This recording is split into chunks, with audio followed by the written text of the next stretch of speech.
Mas hoje, dia 12 de fevereiro de 2015, estamos aqui no bairro que não é feio, no bairro que não é horroroso, no bairro que é lindo. Herme é lindo. Na casa do pastor Geraldo. Fala baixo, o que é isso? Está mandando eu falar baixo aí? Não, esse aqui é porque tem duas funções. Tem o falta 5 e o fala baixo. É, o 5 e o fala baixo. Esse aqui eu só uso com uma certa pessoa quando eu ia de manhã, no domingo de manhã. E estamos estudando a doutrina do reino messiânico. Rafael? É o Rafa. A doutrina do reino messiânico. O reino do Messias. Também conhecido por milênio, que vem da palavra grega que está em Apocalipse 20, quilia, 1000. De onde vem quilo? Quilograma, quilômetro, 1000, quilia. E a nossa língua está muito baseada no grego.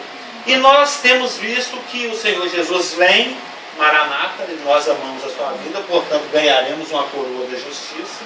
Eu não sei quanto a vocês, mas eu vivo na expectativa da vinda do Senhor. Eu não tenho plano futuro, tem galardão. Eu não pago INSS, eu não vou ter aposentadoria. Eu estou no emprego, qualquer hora eu perco ele, não tenho estabilidade nenhuma no recolher INSS, eu não tenho plano nenhum futuro, eu não tenho carreira, eu não tenho casa própria, eu não tenho carro, eu não tenho expectativa, meus filhos não querem me dar neto. Então eu estou aí. Meus filhos querem me dar neto. Em termos de planejamento é zero. Eu só tenho uma expectativa na vida, encontrar com o meu Senhor. Encontrar com o meu Senhor Jesus e ouvir o som que vai abrir o encontro triunfal.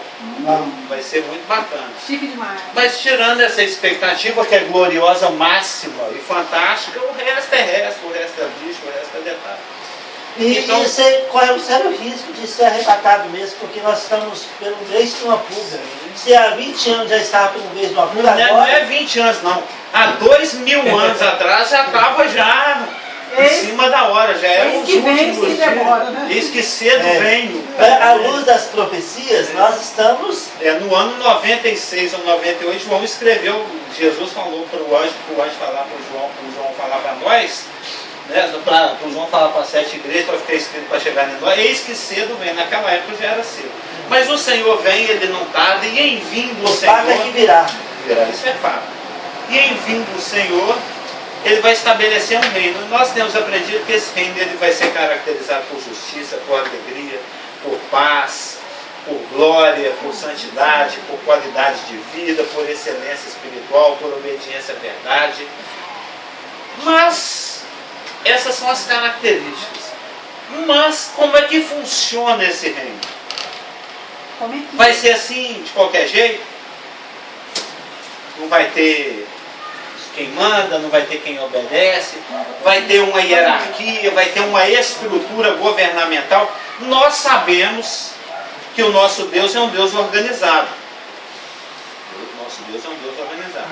Você olha para... O próprio Paulo fala lá em 1 Coríntios para tudo ser feito dentro da igreja com decência e ordem. É para a coisa ter uma concatenação, uma ordenação. Uma organização, literalmente. Carlos, já que você entrou na organização da igreja... Mas não é só na igreja, isso acontece na natureza, isso acontece nas roças angelicais. Porque a Bíblia fala que a igreja, os irmãos do início, eles se reuniam em torno da mesa do Senhor.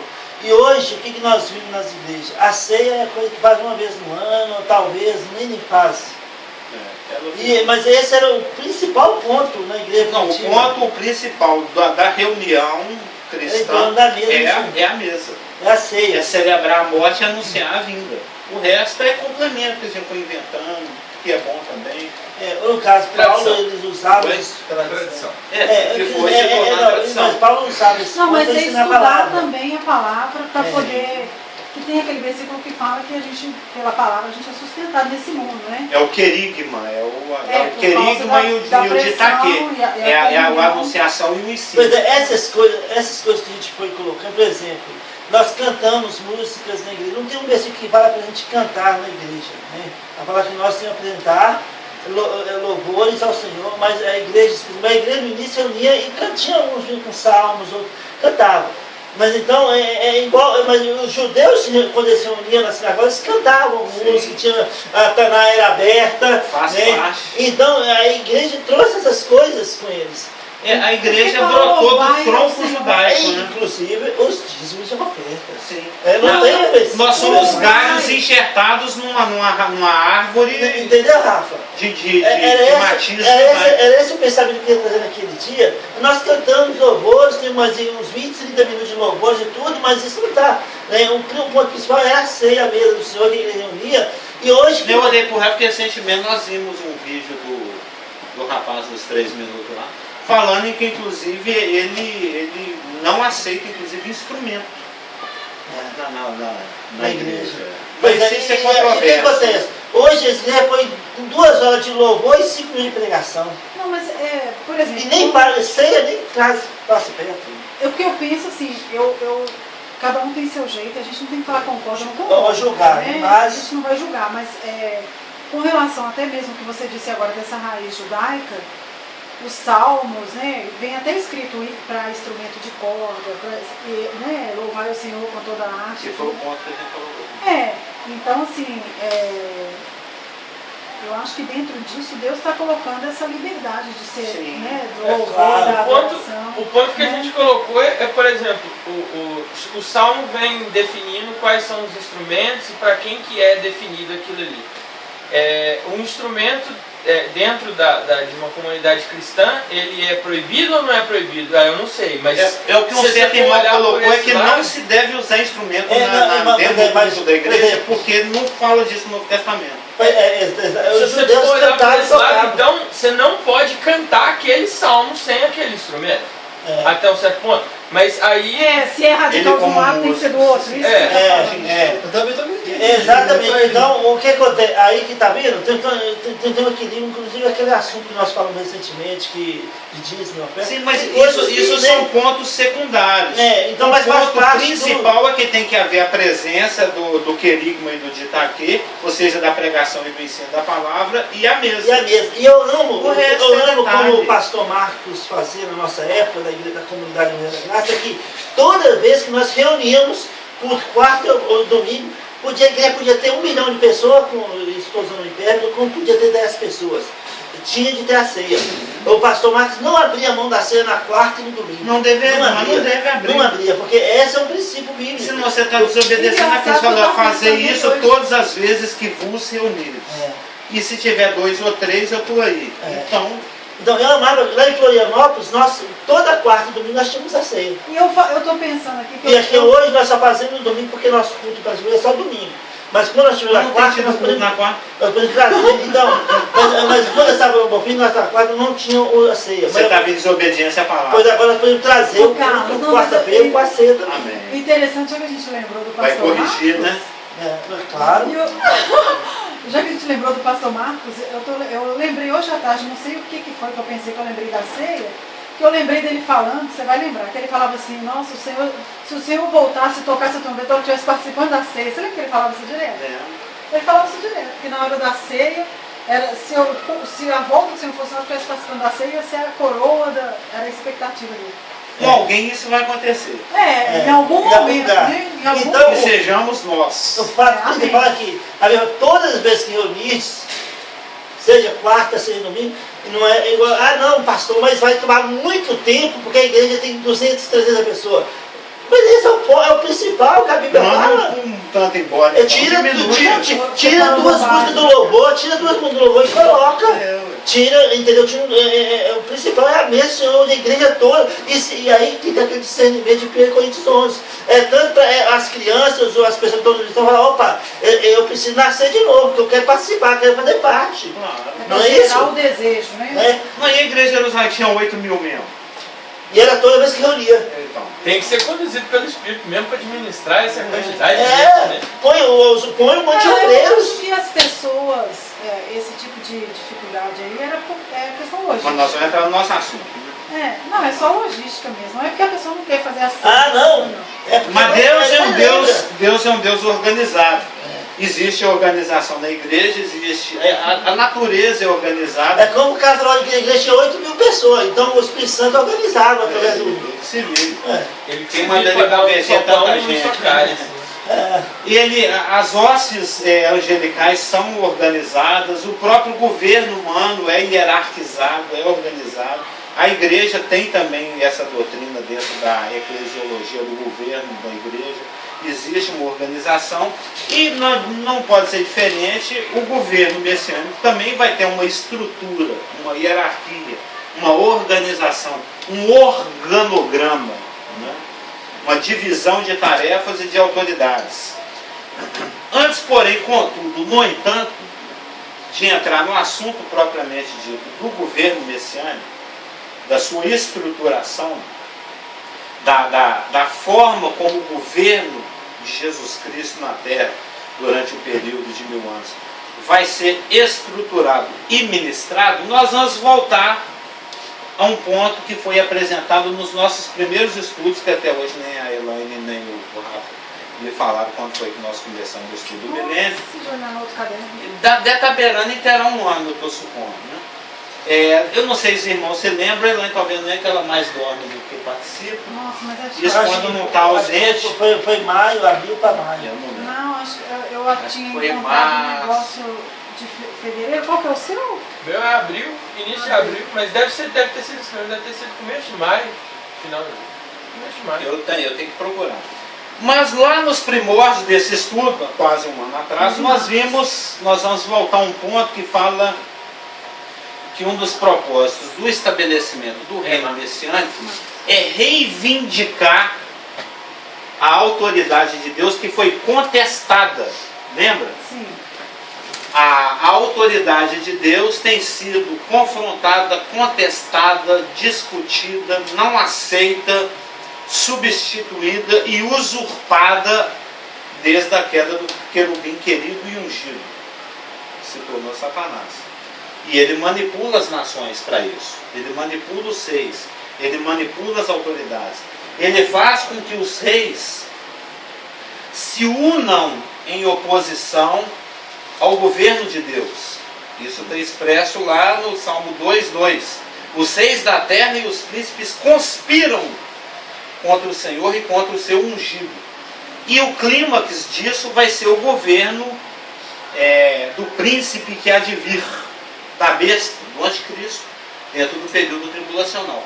Vai ser a época de maior explicitude de oposição e de usurpação da autoridade divina sobre a sua criação. Então, o governo de Jesus Cristo na Terra, o governo messiânico, é uma reafirmação da soberania de Deus, do direito que Deus tem de governar, porque Ele criou. Você que fez esses fiotes, quem manda neles é você. E você já deve ter falado coisa enquanto estiver debaixo do meu teto, quem manda aqui sou eu. Não é? Depois que casar, depois que tiver a própria ele casa, fala que até depois ele vai depois que estiver ganhando o próprio salário. Não, por exemplo, quando eu estiver velhinha, eu vou chegar na casa deles, tu olha para mim de palavras assim. Mais quase.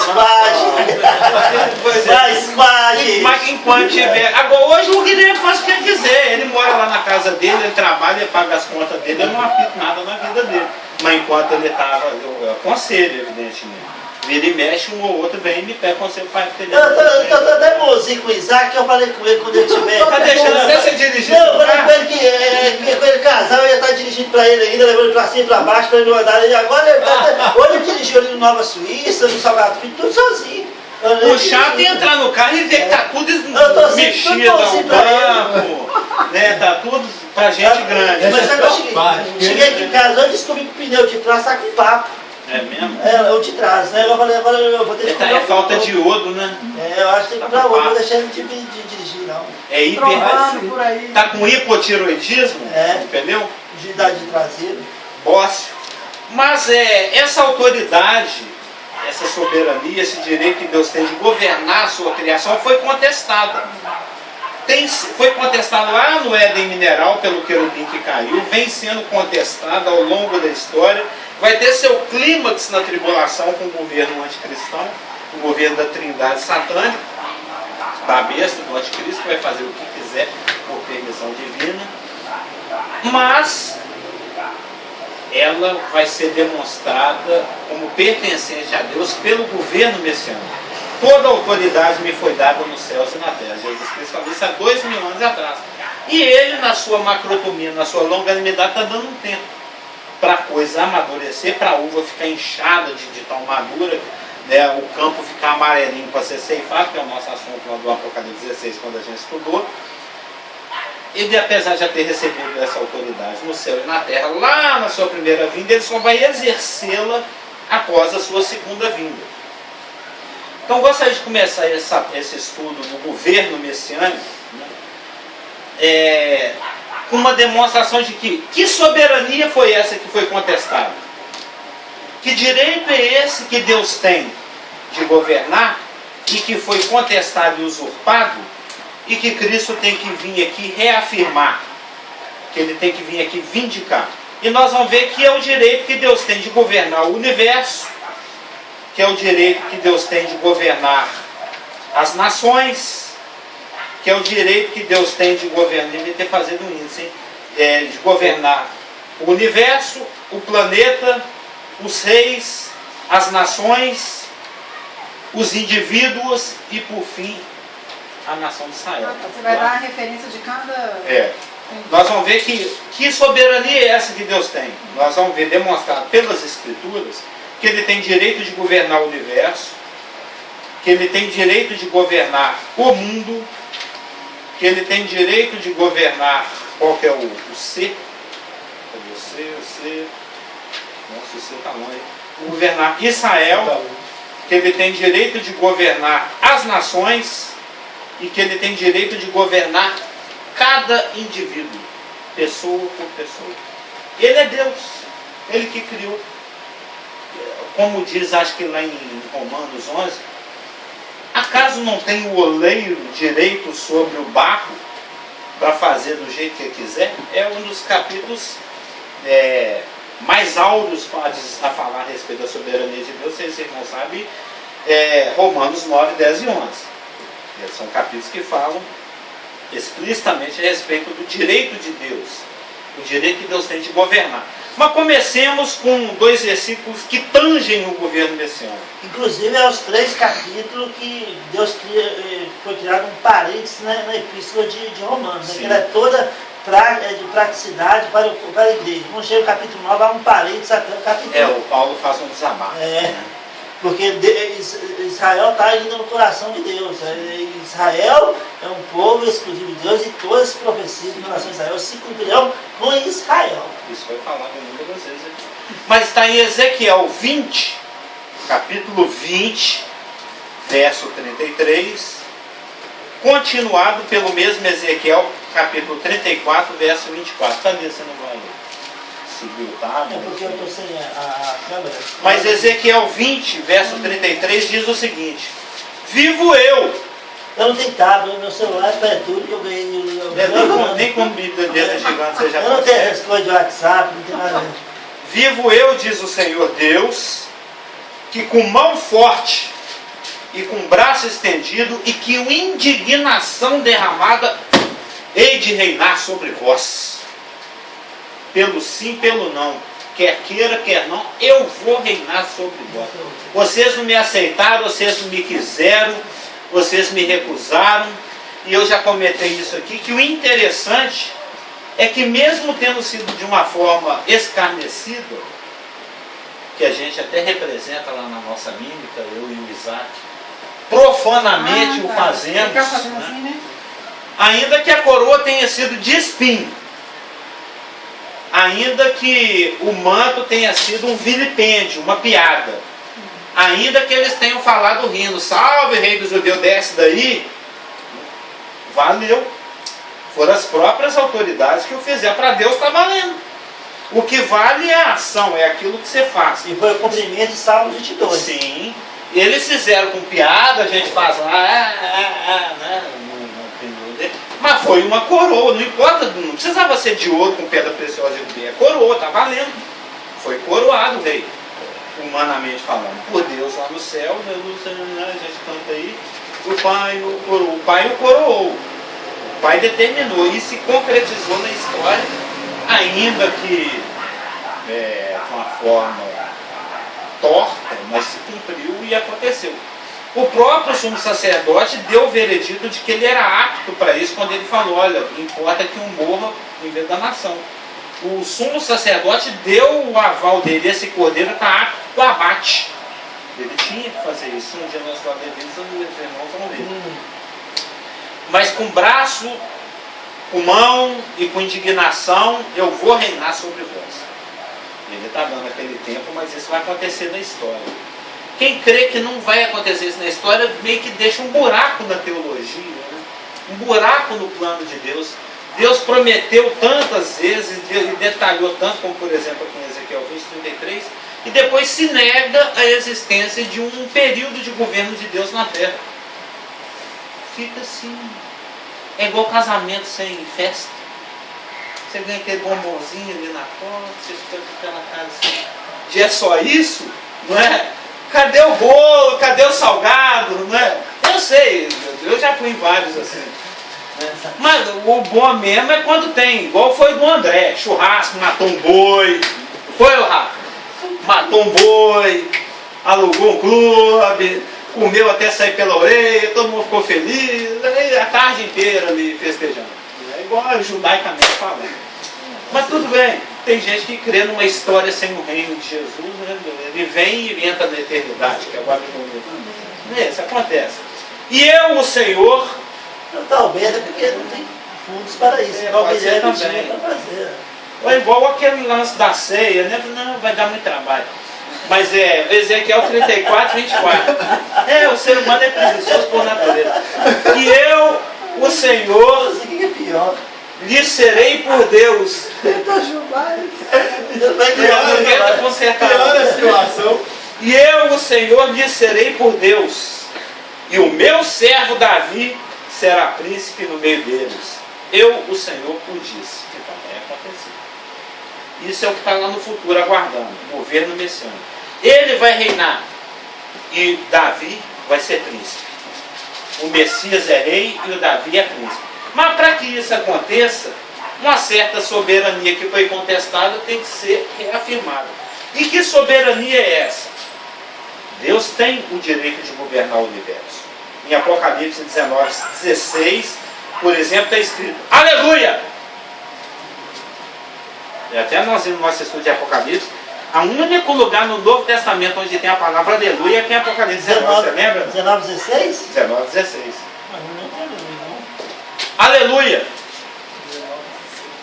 19:16 tem na Bíblia? Tem no seu manto a sua coxa. Não, então deve ser 6. Aí, É o 6. Você fez essa anotação vermelha na outra. É o 6. Faz Aleluia! Pois reina o Senhor. Aleluia, pois o Senhor, Deus onipotente, reina. Todo-poderoso. Aleluia. Todo-poderoso ou onipotente. Mesma coisa. Isso aí já tem vários sites. Todo-poderoso aí com T maiúsculo e P maiúsculo. É muito discutida essa questão, né? Para nós não existe margem para dúvida, isso é só por uma questão de apologética que nós vamos citar, mas para nós tem. Você tem dúvida que foi Deus que fez o universo? Não, tem dúvida. Mas tem uns bobão que tem dúvida, né? Mas É mesmo. Não, vamos mudar. Mas aqui a Bíblia é claríssima. Claríssima. Em Hebreus 11:3, que é a nossa posição.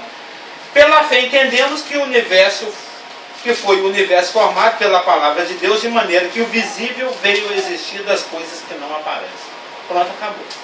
Hebreus 11, verso 3. Pela fé a gente sabe que o universo inteirinho foi criado pela palavra de Deus. O Logos Toteus, a palavra de Deus, nós sabemos quem é. Jesus Cristo. Então existe aquela velha questão de o universo é fruto de um acidente ou é uma criação deliberada, planejada, arquitetada? Tem uns bobão aí que crê que é um acidente, né? Uma molécula assim, meio de bobeira, trombou na outra. A girafa, de tanto esticar o pescoço, disse Lamarck. Morreu a nossa girafa lá do nosso almoço. O Lamarck falou, foi Lamarck Essa que foi, semana. Lamarck, que a girafa tanto esticar o pescoço para pegar a planta na árvore, o pescoço cresceu. Então Ainda ficou isso? a nossa girafa morreu, sabia? Nota de falecimento. Morreu a girafa zoológica da Luzão. Foi agora quinta-feira. Como Terça-feira. Né? Como vocês sabem isso? Porque passou no jornal, né? Eu tava lá na casa da minha sogra, brincando com o Filipinho, passando lá o jornal na televisão, falou, morreu hoje a girafa de Belo Horizonte. Será que é aquela mais antiga, mais velhinha? É, exatamente. Que nós vimos até recentemente, umas 2 semanas atrás, no seu zoológico, 3, que deu um apagão aí, a Dilma não estava não. Mas então tem aquela discussão, o universo é fruto do acaso, a vida é fruto do acaso, ou existe um Deus, uma mente que planejou e executou. Nós cremos que existe um Deus poderoso que planejou, executou e está conduzindo essa história. Mesmo porque, eu até vi uma vez num livro Conhecendo as Doutrinas da Bíblia, de um judeu cristão chamado Meyer Pearman, é assim que fala? Meyer Pearman. Ele falando a respeito das possibilidades. Você já viu análise combinatória? Você já estudou isso? Duas coisas podem acontecer de duas maneiras, então análise combinatória. Você vem com X com isso, vai cruzando, a coisa vai crescendo exponencialmente assim, né? Então, pelos dados que nós temos a respeito do universo, crer na possibilidade de que o universo é fruto do acaso, o universo e a vida é fruto assim do acaso, né? Trombou e formou carboninho, etc. É muito mais fácil, eu li isso no livro do judeu convertido. É muito mais fácil você acreditar num universo formado ao acaso, é muito mais improvável do que a possibilidade de você pegar uma caixa cheia de letra A, letra B, letra C, a quantidade certinha que a gente precisa, né? De letras, de hífens, de vírgulas. Aí você joga para cima assim, aquele monte de tipo. Já viu? Alguém já trabalhou em gráfica? Já viu os tipos? Os tipos? Tem um negócio As letrinhas. Também na máquina tem. vai bater O Gutenberg inventou isso. Você pega aquele monte de letrinha assim, joga para cima e plim, plim, plim, cai na ordem certinha e forma uma Bíblia. Por acaso assim, ó, nossa, mas essa letra O caiu ao lado da S e virou um voz. E na sequência caiu um T, um O, um D, um O, um S, todos. Aí foi caindo e formou o Isaías 56:9, voz, todos os animais do campo, todos. E por acaso todas as letras caíram assim numa ordem tão certinha que formou esse livro. É menos provável o universo ter se formado do que isso acontecer, que é absurda. Existe uma chance, mas vai lá na análise combinatória, deve ser quanto? Trilhões, em fantásticos milhões de possibilidades. Existe essa possibilidade. Mas aí a incredulidade é tão grande que em vez de prefiro acreditar que essas letrinhas foram jogadas para cima e tudo caiu certinho no Big Bang a formação do universo, até que a ciência ela se compromete a ensinar, e na hora que ela tem a dúvida ela fala assim, mas foram milhões de anos.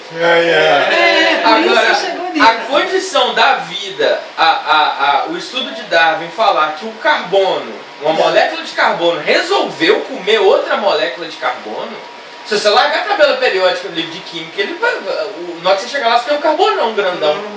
Porque o carbono, ele tomou a lição, foi lá e... Ele teve vontade própria. Eu vou comer outra molécula de carbono aqui pra mim evoluir. Mas o carbono, eu tô com fome. Por mais que a ciência consiga desenvolver teorias, por mais que sejam absurdas sobre a criação do planeta em si, mesmo assim, nenhum cientista é capaz de gerar vida em nada. Se fosse capaz, tinha gerado até lá em Marte, na Lua.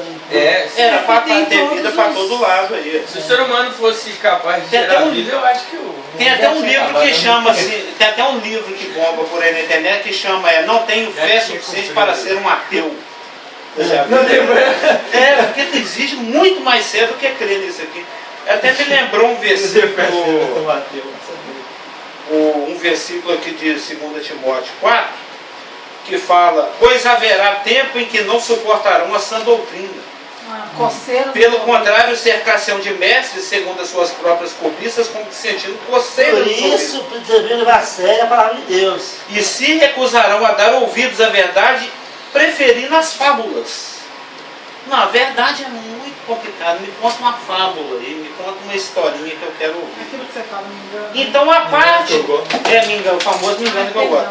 Então a parte dessa questão toda de foi o acaso ou existe um designer sustentador, né, do universo, a gente sabe pela fé que a verdade expressa na palavra da verdade das Escrituras é que existe um designer sustentador, um arquiteto, né, que sustenta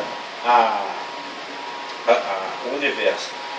Versos para isso nós temos em Gênesis 1:1, no princípio criou Deus os céus e a terra.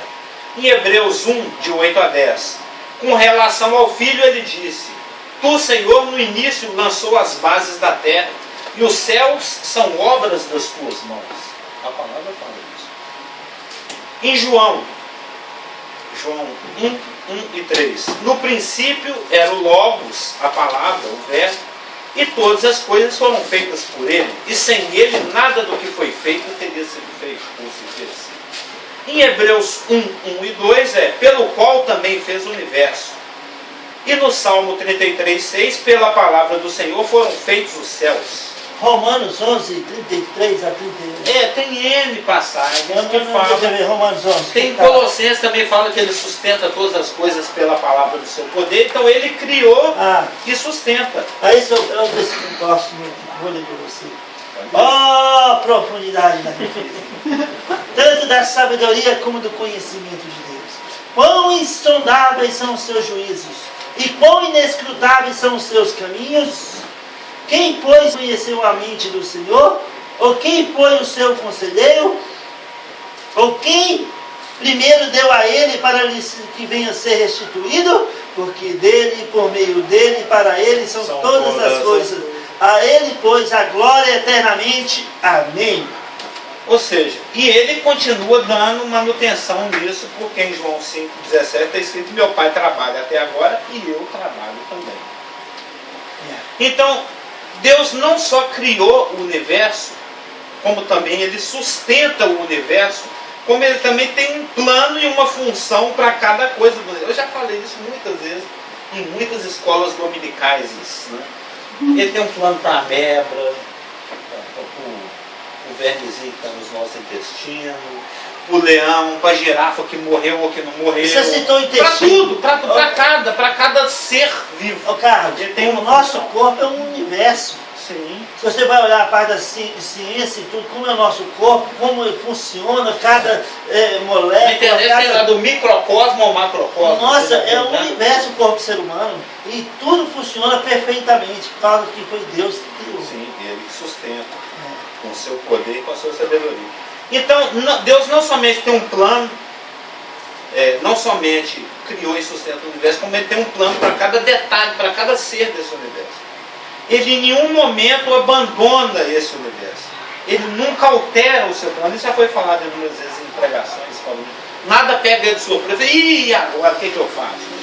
Tudo está dentro de um plano dele. Em Hebreus 4,13, tudo está nu e patente aos seus olhos.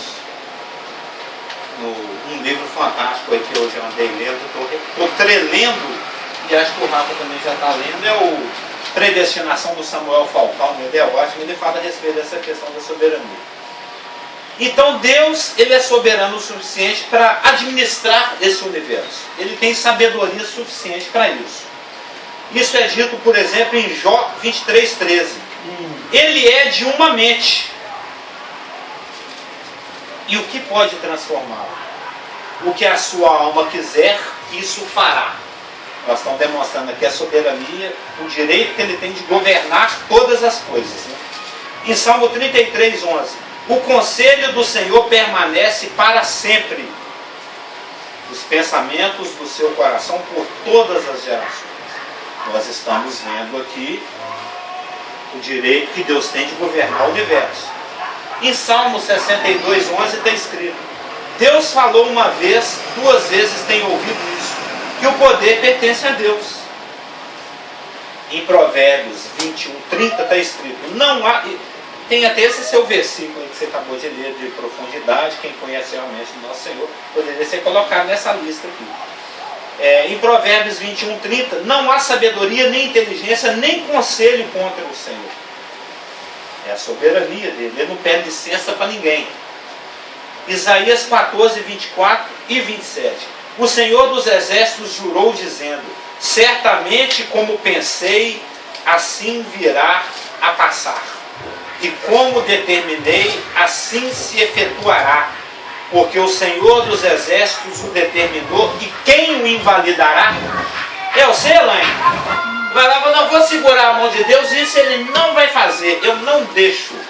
Salmo 135, versículos 5 e 6.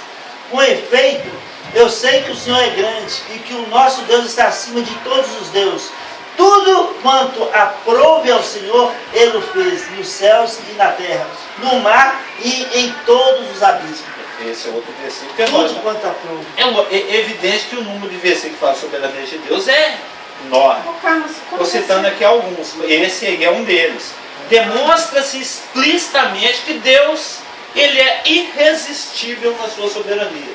Ele é irresistível. Agindo Deus, quem impedirá? A gente canta. Então, você vai fazer um comentário? Não, eu achei. Não achou, né?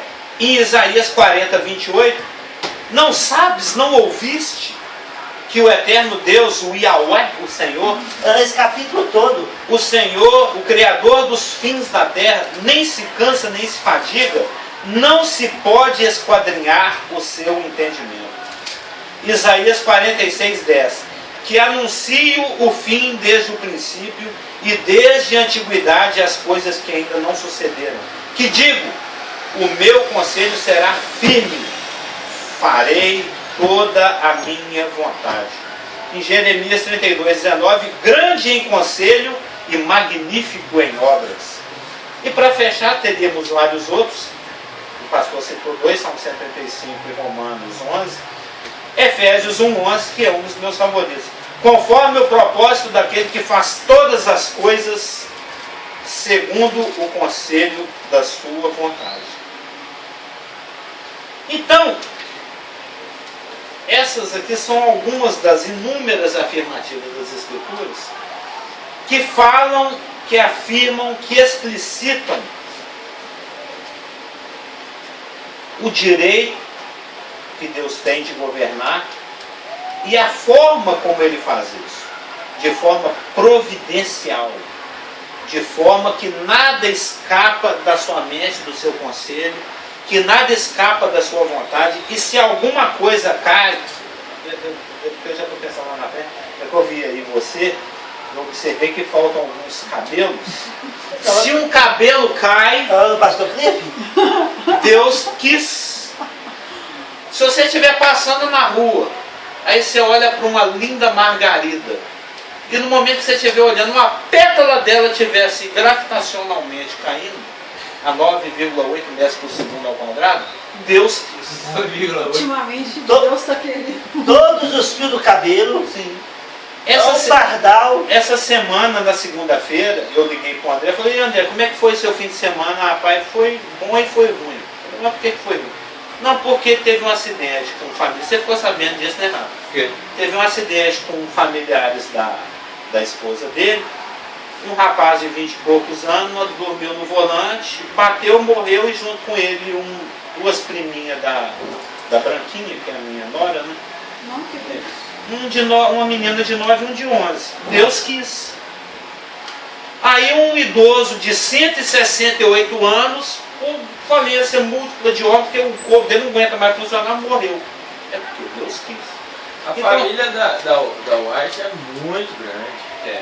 Eu falei com o André, é porque morreu uma tia há pouco tempo, agora morreu esse pessoal e tal.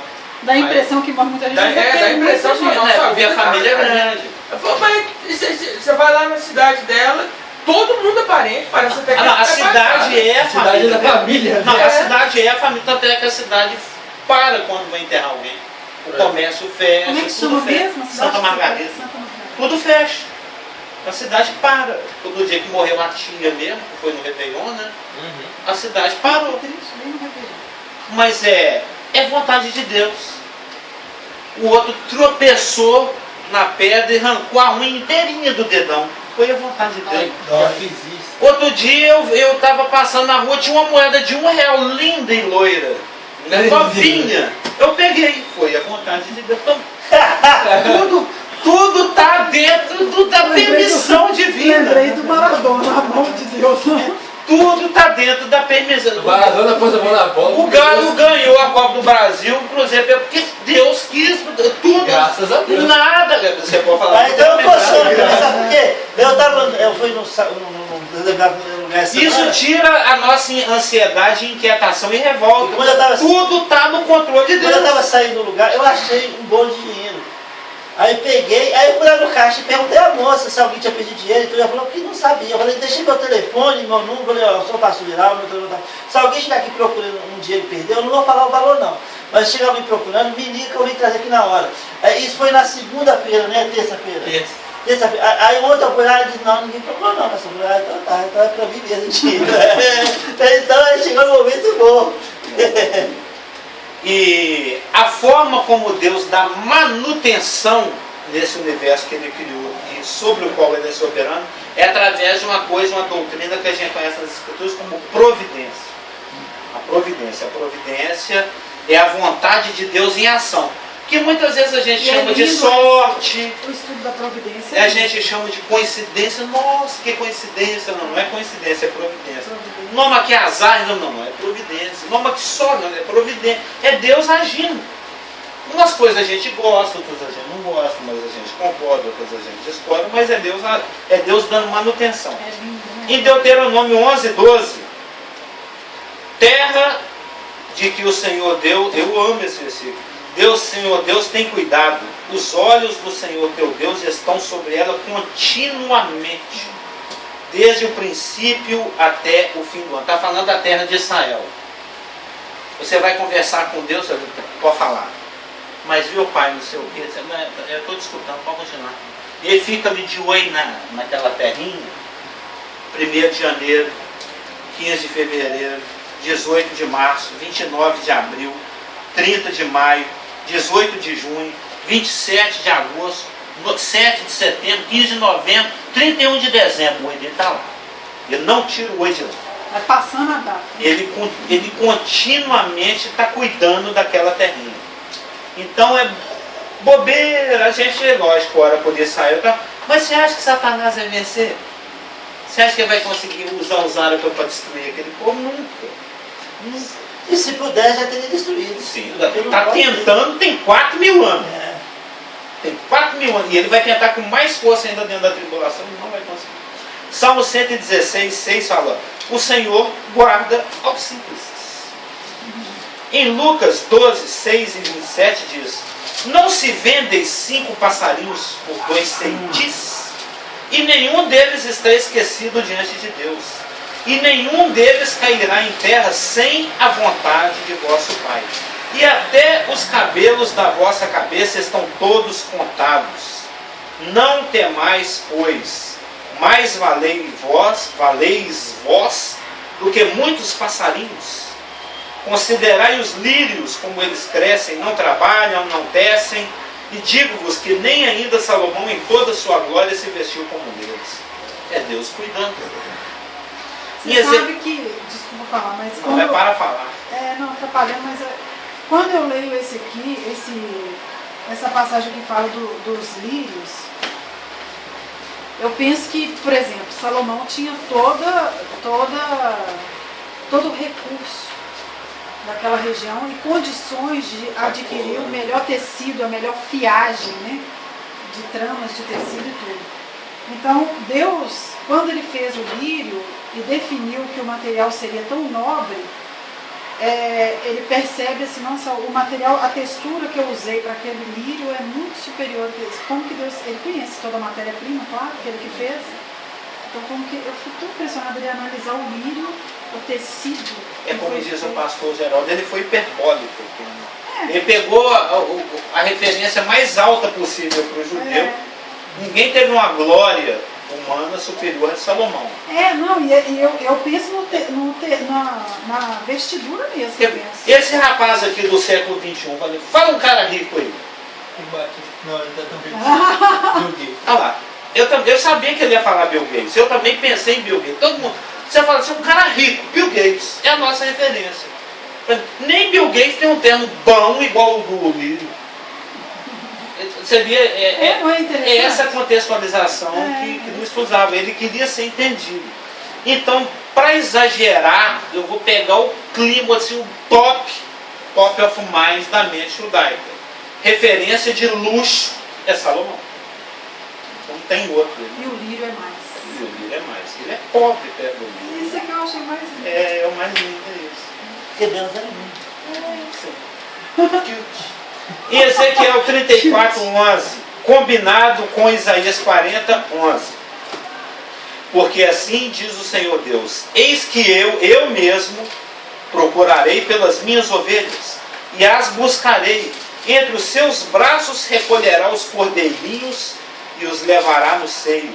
As que amamentam, ele guiará mansamente. Ou seja, mesmo tendo, eu já falei sobre esse Isaías 40, eu compartilhei isso com o pastor Geraldo, mesmo tendo esse status de soberano, de ter todo o direito sobre toda a criação, ele não perde a fofura, como diria lá. Ele não perde esse carinho, porque a gente sabe que o nego, quando fica rico, ele fica nojento. A maioria, você sabe disso, né? Fica nojento, ele se acha. Mas Deus que está acima do acima, do acima, do acima, inclusive o capítulo 40 de Isaías é fantástico, porque falou, o pastor Geraldo até molhou uma vez a mão lá na pregação, Pingo d'água. as nações para mim é um pingo d'água. Tudo para mim é um pozinho assim. Eu cuido de tudo, o universo, as estrelas eu chamo uma por uma pelo nome, mas eu também carrego o cordeirinho aqui no colo. Ele não perde a doçura, ele não perde a Simplicidade. A simplicidade. A melhor palavra é essa. A simplicidade, apesar de tanta soberania, de tanta onipotência, de tanto poder, de ser tão excelso, de ser tão... É isso que eu acho que Satanás não entende. O rapaz não entende. Satanás brilhou de quem já estava se achando. Deus tem todo o brilho, e eu creio que é isso que ele quer demonstrar na história. Ele falou, gente, não é isso que importa. O importante não é o status, não é o poder, não é... O importante é você estar do lado. O importante é o amor do que você ama. É a empatia. Não precisa prestar, é fantástico, né? Deus é fantástico. Sim, o capítulo 40 de Isaías é uma demonstração fantástica a respeito dessa coisa. De como Deus sendo tão, ele ainda assim é tão. É tão grande, ainda assim ele é tão... Ele vem aqui cuidar. Nós temos também Deuteronômio 4, 35 a 39. A ti te foi mostrado para que soubesses que o Senhor, Ele é Deus, e não há outro além dele. Por isso hoje saberás e considerá-lo-ás no teu coração, que o Senhor é Deus em cima no céu e embaixo na terra. Não há outro. Deuteronômio 4, 35 e 39. No Salmo 135, 6. Tudo o que o Senhor quis, fez. É porque você antecipou. Nos céus e na terra, nos mares e em todos os abismos. E no Salmo 115, 3. Mas o nosso Deus está dos céus e tudo faz como lhe agrada. Não há nossa. A gente já, nos bons tempos cantávamos esse salmo. Esse capítulo é fantástico. No Salmo 103, 19. Oi, nós podíamos voltar a cantar na. Eu vou Como umas músicas. Nem que seja fazer um top terço 10, delas. um top 10. Lembra? Salmo A gente 108, só cantava a firme Bíblia, está lembra? meu coração. Na antiga comum, só Salmo cantava. 108, firme está meu coração. Isso Como a arrebenta com o investimento de Satanás na semana pra gente. Porque ele vai te bombardear. Lógico, você sai de uma pregação de um culto, de uma ceia, de uma escola dominical, ele vai te bombardear. Ele vai querer, o passarinho vem buscar a semente. É. A gente sabe disso Tá esperando. da parábola do semeador. Mas aí fica aquela musiquinha na sua cabeça, que é a palavra de Deus cantada. Isso aí atrapalha os planos dele para você na semana. Não, vai ser difícil, mas a treva vai destruir Isaac essa semana. Viu? E é que essas musiquinhas, que é a palavra de Deus cantada na Não é aquele cabeça. rock feioso que diz que é evangélico, misericórdia. Pois é. Eu sou mais assim, essas músicas. Eu também sou. Ela mesma. Eu sou das antigas. Deus abençoe os irmãos que estão. Mas no Salmo 115, 3, aí tudo faz como lhe agrada. No Salmo 103, 19, o Senhor preparou o seu trono nos céus, e o seu reino domina sobre tudo. Em Daniel 4, 34 e 35, ele vem dizendo, o Senhor, né? Ao que vive para sempre, cujo domínio é um domínio eterno. O seu reino é de geração em geração. E todos os habitantes da terra são reputados em nada. E ele o faz de acordo com a sua vontade, no exército do céu e os moradores da terra. Não há quem possa deter a sua mão, nem lhe dizer, que fazes? Então, o inquestionável domínio que ele agora exerce no céu e na terra, foi a última afirmação que eu já até citei aqui hoje, que o Senhor fez, prestes a ascender aos céus.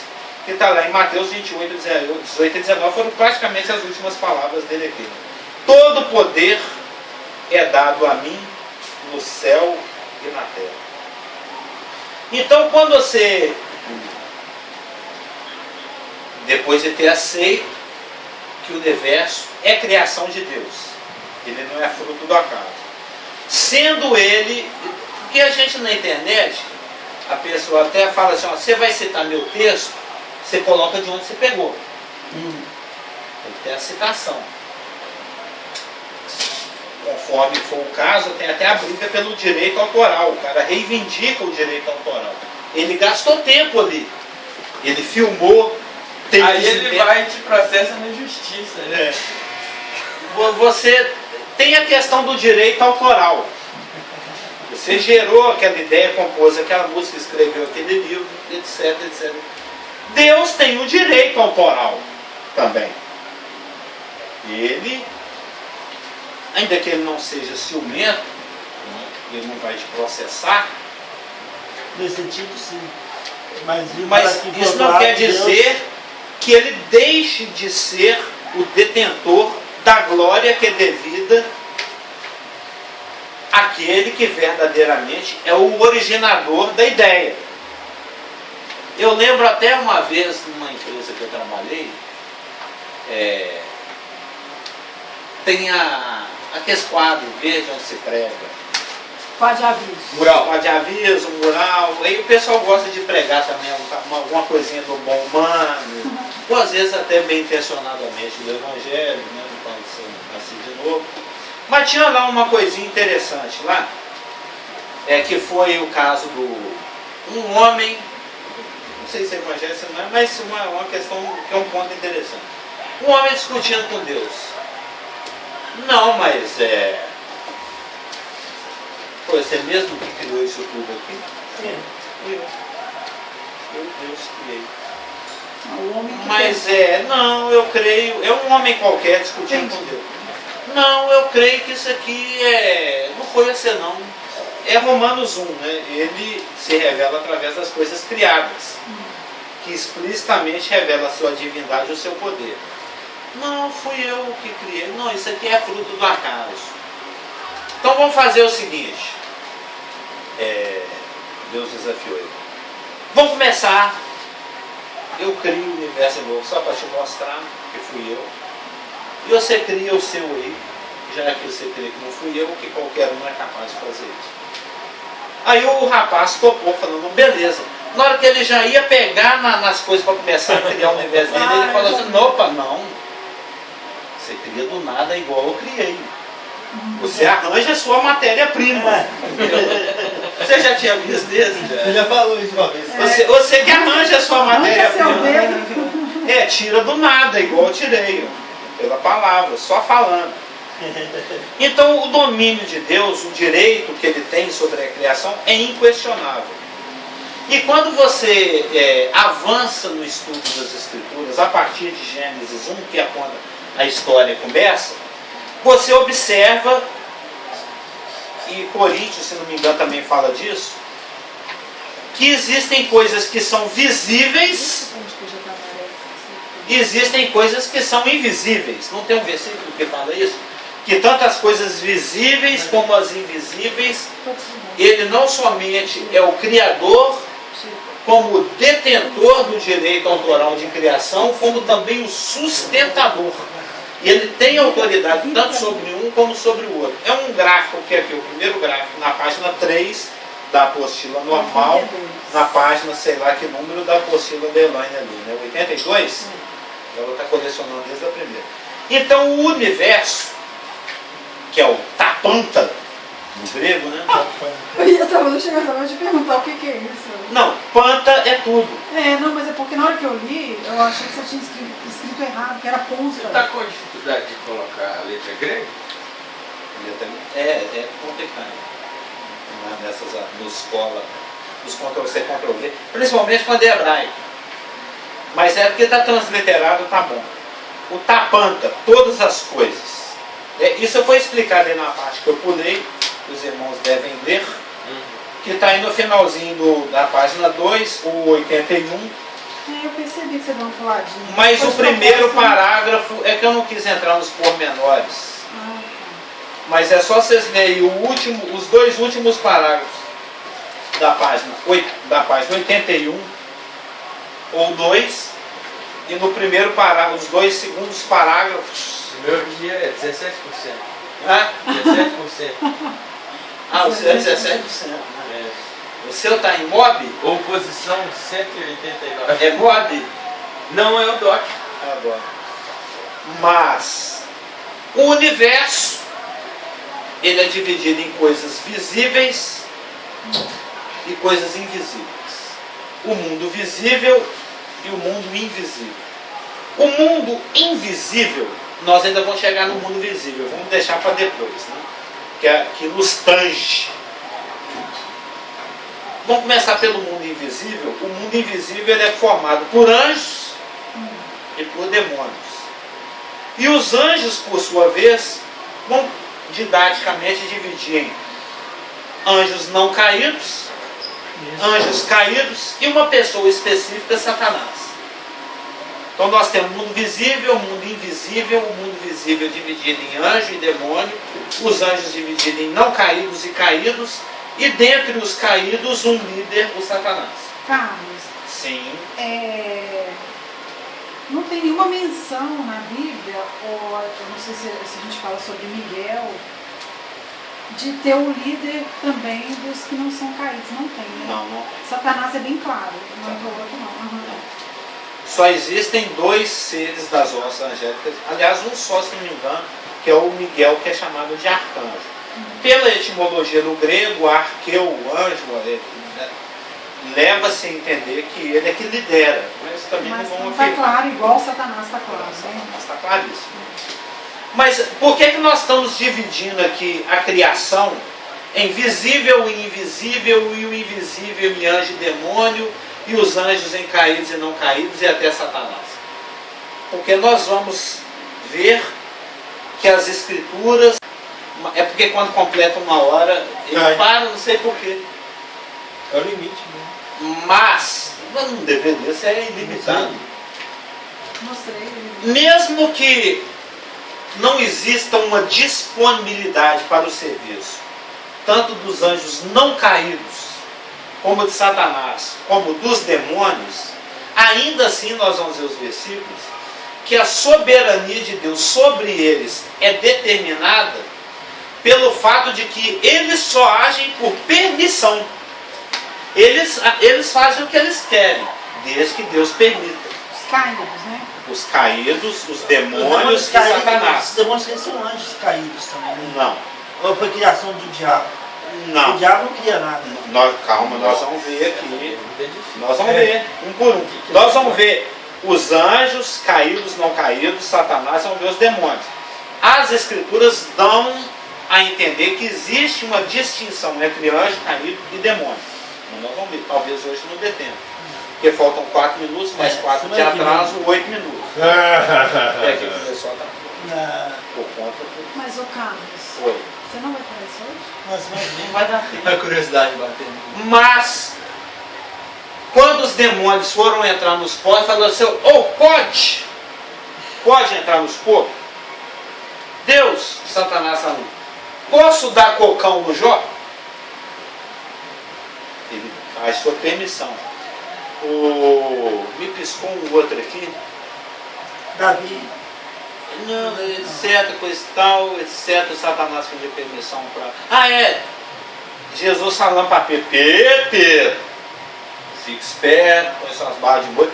Porque Satanás, quando você olha no grego, pediu insistentemente para te peneirar. E eu roguei por ti. E papai já estava quase te entregando. Mas eu falei, não, pai, Pedro não. O Pedro ele já é tão bagunçado, as emoções dele já é tão bagunçado, tem hora que ele quer, tem hora que ele não quer, tem hora que eu elogio, fala, Pedro, vou te dar a chave, daqui a pouco eu tenho que chamar ele de Satanás, mandar ele arredar para trás. Ele é meio inconstante, se eu deixar o diabo peneirar ele, não sei se vai sobrar que uma coisa Satanás não. estava fazendo aquilo que a gente estudou semana passada, analisando a situação e vendo, aquele ali eu tenho grandes chances, deixa eu te mostrar se eu não tenho chance. Me dá aí. Não, mas ele já sabe, Satanás, evidentemente, Jesus não está lá em ação, falando e fazendo aquela... E Satanás está lá no Caribe, tomando água de coco. É lógico. Ele estava lá em Jerusalém acompanhando passo a passo, na fita ali. Então ele presenciou o momento em que Pedro foi colocado numa posição de destaque, em que ele recebeu autoridade, que ele tinha uma posição futura de liderança. Aproveitar que eu fazer uma pergunta sobre Por isso que ele pediu para peneirar. Por que ele não pediu para peneirar o Tiago? Para peneirar o Judas Iscariote? E no mundo invisível, quando a pessoa... Quero ver. Carlos, isso que eu queria te perguntar. No mundo invisível, é bastante visível para os demônios e os anjos que aquela pessoa tinha que Pedro, no caso, recebeu essa autoridade. Sim. No mundo invisível é perceptível aquela autoridade que ele recebeu. É porque eles presenciaram a ação de Cristo, conferindo essa autoridade.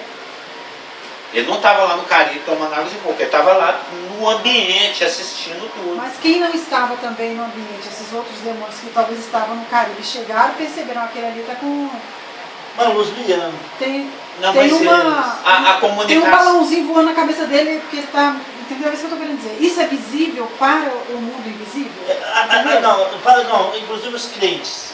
A Bíblia fala que nós somos luzeiros no tenebroso. Então, onde você Nesse estiver, sentido, os demônios vão pensar, opa, chegou um aqui que não é. Ele está brilhando. A luz de Está vendo Cristo. muito mundo tenebroso. Não, eu estou só te perguntando. Bem, o Carlos Augusto me fez uma pergunta recentemente parecida com essa. Ele me perguntou, Satanás lê a nossa mente? Não. As escrituras não são explícitas a respeito de algo tão pontual.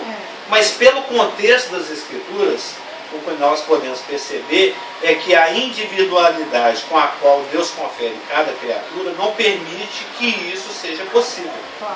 Ele trabalha com hipóteses, ele trabalha com sugestões, ele trabalha com insinuações, ele aguarda a forma como você reage. Ele joga isca. Ele, colocando no mineirês, ele joga o verde para ver se ele colhe maduro.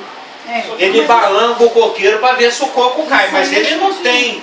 Só o único que sonda mentes e corações, que esquadrinha, é Deus. Só Deus tem mas isso. É por isso que eu te perguntei se ele conseguia perceber isso no mundo invisível e não é ler a mente. limite, não. Não, eu sei.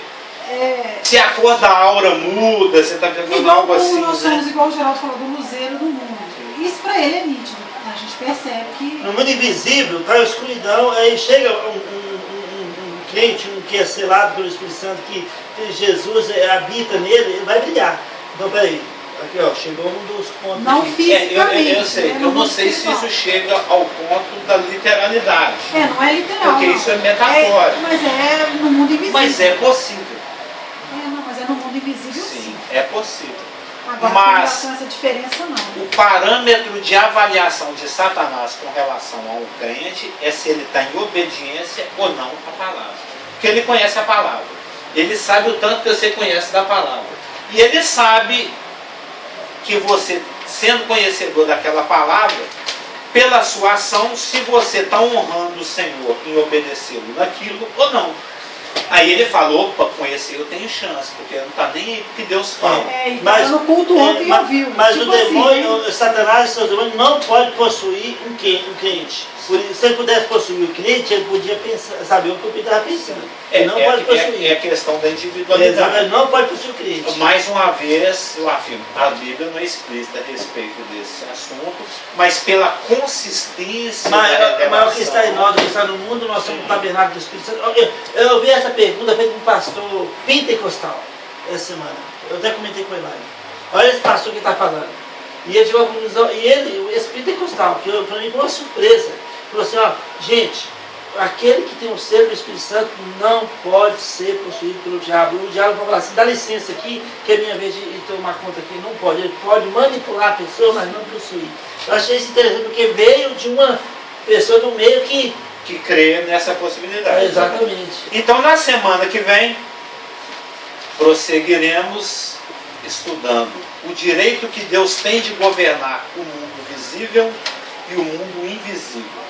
E começaremos pelo mundo invisível, demonstrando pelas Escrituras que ele tem direito e soberania sobre anjos caídos e não caídos, sobre Satanás e sobre demônios. Para depois, a posteriori, irmos para o mundo visível, que é o direito que ele tem de governar Israel, é o direito que ele tem de governar as nações, é o direito que ele tem de governar os reis das nações, Rei das nações, e o direito que ele tem de governar e de interferir na vida de indivíduos, quer crentes, quer descrentes. Ele, na realidade, tem direito sobre tudo, como você leu no céu, na terra, debaixo da terra, no abismo, no mar, na lagoa, no fora. Eu acho que no Salmo lugar. 92 também fala sobre isso. Então ele tem direito sobre tudo e sobre todos. E a tudo e a todos ele usa para os seus propósitos. Por isso é que ele é soberano.